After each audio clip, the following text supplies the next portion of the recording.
In this video, we're going to be going through a wire EDM tutorial on how to cut part like this from a piece of stock. So just a rectangular piece of stock. So I'm going to start off by right-clicking on CAM defaults and go to New Job. And then from here, I'm going to choose Wire EDM. And I'm just going to scroll down. I'm going to use the Sodic Mark 25 for my machine, but we have the defaults in here. You can pick the machine you have. If we need something more, we can add a new machine. You're going to want to talk to the tech support department. So I'll just go with that Mark 25. And then I'm going to go create my stock. And the stock wizard works essentially the exact same way as the milling stock. If I have a workpiece, meaning I have a solid model that represents this geometry, then I can pick it. But you'll notice I don't have a solid model. I could use a solid model, but I don't have one right now. The only time you really can't use a solid model for geometry is when you're working on a lathe part or a turn part. But in this case, wireframe is going to work, or a solid model. So I'll go ahead and say next and just ignore that. And then right here, it creates our piece of stock. So right here, I can see it is 9.5 by 5.5 by 1 inch. And I'm just going to leave it right there. Scroll down to the bottom. If we wanted to change the orientation of that stock, if it didn't match up perfectly, then we could change that. But I'm just going to hit next. And then right here, we can go and pick our origin. So where are we basing all of our code off of? So I'm actually going to leave it right there at XYZ0 because I'm using that area. I'm going to be cutting a hole there to plunge into anyway or feed my wire through and then go and cut my part. So I'm good with it right there. And so I don't even have to set up the origin. And the only thing I'm going to do is lift up Z, just say 1.5 inches, and then I can hit OK. After I have the stock created, I like to just right-click on the word stock and say blank, unblank. And then if I expand that, I can see what material is currently selected. And if I want to modify that, I could just say edit and choose a different material. You can also, depending on your machine and post, you can also open up a database that lets you change all the information for this. But I'll go with a 10 thou wire, hit OK. And then with this one, we really just have kind of one setup for this. A lot of these are going to be inside cuts. So I'm going to right click on my machine setup and I can see what types of features I can make. So we have a 2-axis inside, meaning it's a 2-axis cut, just vertical walls, and they're inside cuts. We have a 2-axis outside, so that's going to be for the outside of the part. We have a 2-axis open, which would allow us to do just a specific open area. Or we get into 4-axis. And we're not going to do any 4-axis here. It's essentially the same settings as doing a 2-axis, except for you're picking multiple pieces of geometry. If we had a center pocket that was a 4-axis, we'd have this center pocket here, and then maybe a wider one because it's got a taper to it. So I'm going to start by going and doing a 2-axis inside, and I'm going to select my geometry as these inside shapes here. So I'm just going to pick all of them right here.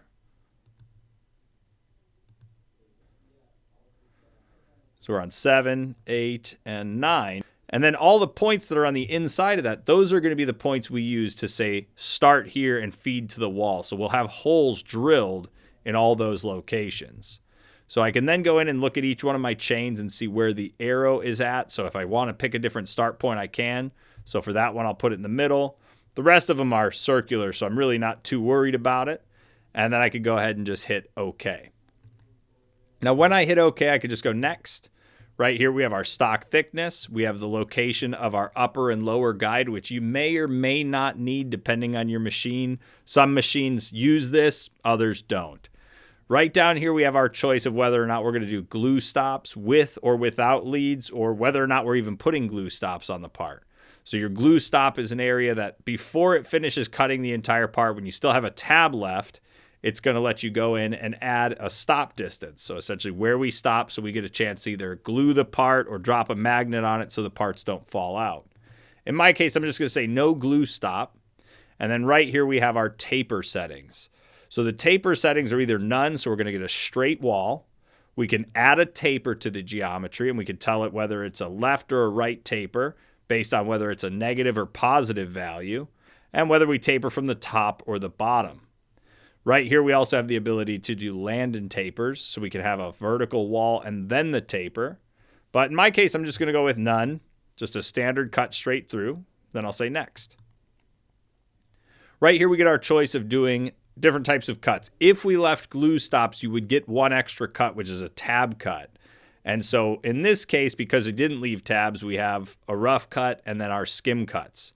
Now, if you want to do multiple skim passes, you do not have to add in multiple skims to your operation. What you're going to do is just leave one, because when we get to the skim pass, we get to tell it how many skim passes we're going to use. So I'll go ahead and say next. Right here's our wire information. So it's a 10th wire, whether or not we enable starting cutting conditions or a rapid feed rate. After that, we'll hit next. Right here's our posting tab. So we have our spline or arc output tolerance, which I'll leave it at a 1/2 thou. That's fine. Our work offset number, and then our posting order. So we could say finish an individual shape or go by operation. So go do all the rough passes, then all the skim passes, then everything. I'm going to go with individual shape, rough it, skim it, do what we need to do in that one shape before moving on to the next. Right here we have our machine sequencing. So how do we organize the order of this? Closest is going to start at whatever position we select here and go to the next closest cut. No sorting seems random, but it actually runs in the order that you pick the geometry in. Or we could say, let's just go across the X direction or the Y direction. So I'll say, let's go X direction, start from the upper left-hand corner, and we'll zig. Next, I then have my parameters. So I can either do a standard profile cut, so we just cut our way around, and the part's going to drop out. Whatever slug we have is going to fall out. Or I can go with a coreless. And coreless for me really depends on the hole that I'm trying to make. It's usually going to be a hole because I have the ability to go in and drill a hole and then have this kind of clean up the rest of the hole. So if I have a 1/2 inch hole in my part and I've drilled a 1/4 inch hole in it, I could have a coreless cut basically go in and kind of pocket it and take all that material out. Or I could go in and just do a standard profile. So I'm going to go with the standard profile. I have system compensation turned off because I want my G41 or G42 to output depending on what direction I'm running in. I want to leave that one on. Right here, if we apply stop points are literally just points on your path that tell the tool when to stop. So you could either resync, do whatever. It's a stop point that just stops it. I don't have any selected, so whether this is on or off is not going to change the toolpath. Right here we have our corner types, so we could go with a sharp corner. We can go with a round corner. We can make a loop radius, a loop length, a triangle, or a bisected line. And we have them both on external and internal corners. Right here we have our leads. So if we had a 1/4 inch hole drilled into that 1/2 inch hole, so we've already had a 1/4 inch cut, especially with the coreless, this is important. I go in and tell it what the diameter of the hole is that I have already there. That way it doesn't do that coreless cut from the center of the hole. It does it from the edge of the diameter. So it does it from where the hole is drilled to. But I'm going to leave that at 0. I have a thread wire, whether we thread it automatically, vertically or not. And then we just have some leads. So we have circular leads. We have perpendicular leads. We have a perpendicular blend, so it actually adds a radius to the corner. We have parallel. And then right here we have select point and point blend. So select point just lets me pick a point. It goes from that point to our start location and it starts its cut. You could even say perpendicular to the closest wall. Or you can go in and do a point blend. So we still have the points, but now it's going to add a radius into that cut. So for me, I'm just going to say select point and then pick points. And I'm just going to go in and pick all these points that we drew earlier. So I'm just going to add all these in. There should be one right here at XYZ0. We'll grab all these as well. And now it knows where it's going to start from. So I'll go right there and then hit OK. Now, after we have all those points selected, you're only going to see one, but it does remember all the locations to those holes. So I'm going to choose the next option. Now, inside of next, we get our choice of our cutting conditions, and whether or not your machine has a database is going to depend on your machine. Mine has a database, so I can define the offset, the power setting, and the feed rate, as well as any speed and tension for the wire. If you need to edit this, don't edit it now. And the reason I say this is because on the edit table, when we're on this, all we see is the rough and the single skim pass, but I want to do 3 skim passes. So I don't actually get a chance to set up my skim passes until I get to the next page, which is the skim. So the reason I say don't do it then is because the last page of the entire job is another cutting conditions page that I can go in and make my modifications to. So I'll do a standard profile. We have a choice to just flip the pass directions. So if we went clockwise on the rough, it's going to go counterclockwise for its first pass on the skim. And then with the skims, we could either say run them all in the same direction or reverse the directions as they cut. I'm going to run them all in the same direction, and I'm going to set their number of passes to 3. And then again, I'm using machine compensation, and I didn't set any stop points. So next again. Corner types, just going to leave them on sharp. Just going to let it cut based on what the geometry shows, and that's primarily what you're going to use the sharp for. Right here's my leads. Once again, I do want to use the same leads. So what I'm going to do is instead of having to go back and repick all those points, I'm going to go up to the leads page for the rough pass, and I'm going to say apply to all operations. And what it does is it copies the leads page from here down to here. So now we'll see I have the same lead in and lead out points.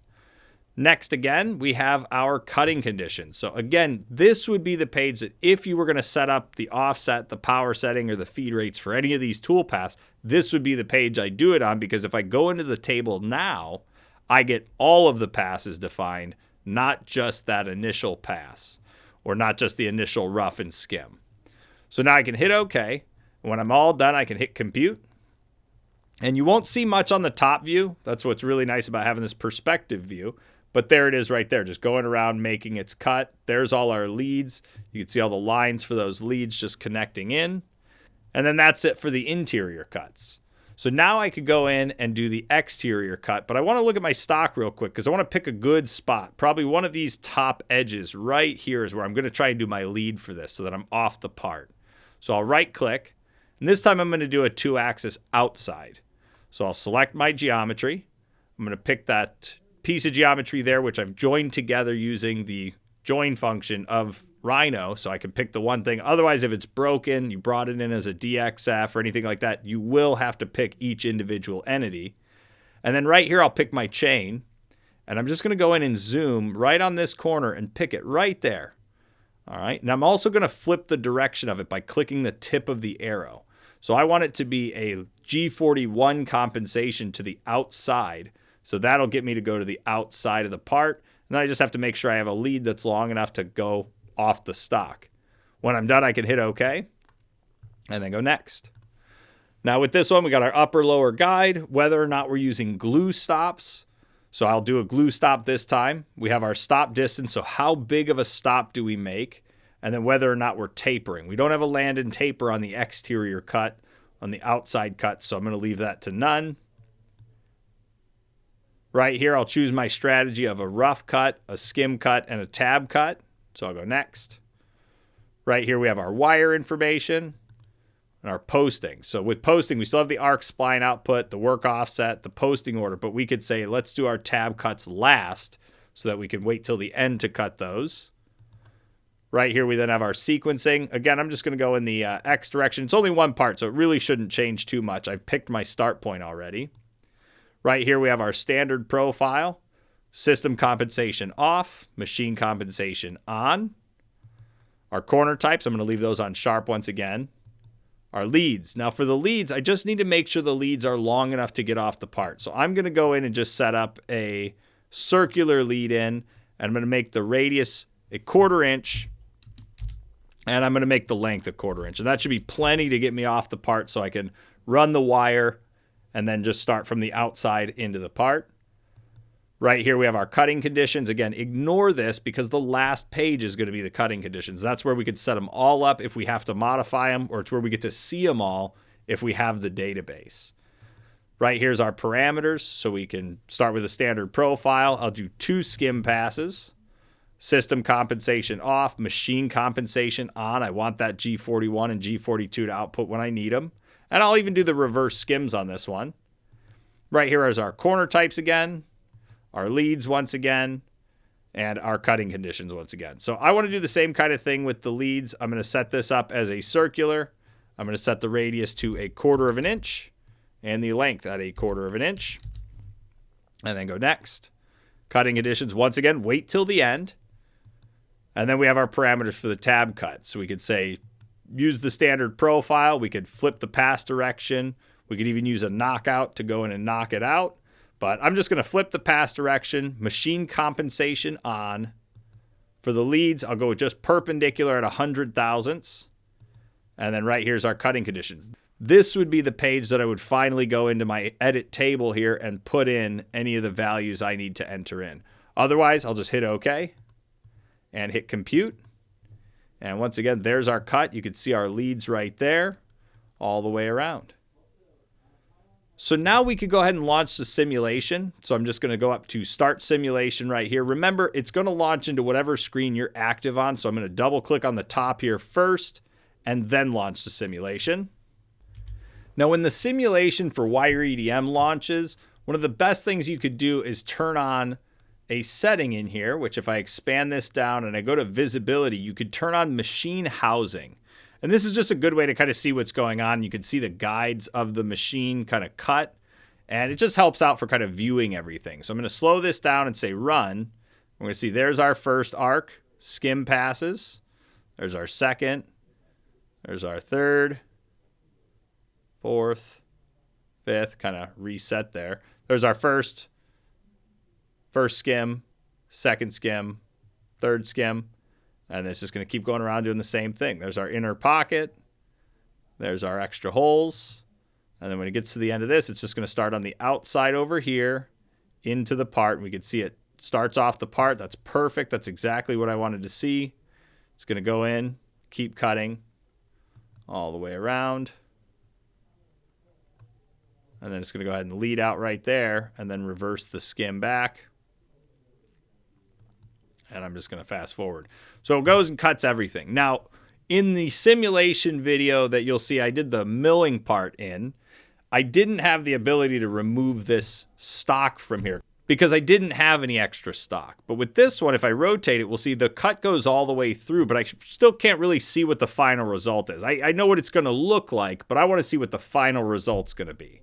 So the tab we can go to is over here. It's the Measure tab. And in here, there's an option called Remove Chips, and either you select chips, or in this case, I'm going to choose this option that says only keep one part. By doing this, I could go to my part inside the simulation window and click on it with my middle mouse wheel like it's a button. So I'm just going to click that middle mouse wheel in, and anything that's not connected to the part will disappear, and this is what I should expect to get at the machine. So we're using that wire. We got a nice sharp corner in the corner there. Basically, the remove chips went in and just gets rid of all the areas that would have fallen out anyway. So there we go. We have our entire part done. And again, when we're all done, we can close it out. And then to generate the code for this one, the big thing is make sure you have the right post processor, right machine. You can switch the machine if you need to, but just know the database does not transfer between machines. So if you pick the wrong machine at the start, it's not going to transfer into the new machine. You'd have to go back and reset up all your cutting conditions. But all we have to do is right click on Wire EDM job and say post. And there is the code for all of those cuts. And that concludes the video on the Wire EDM tutorial from inside of BobCAM for Rhino.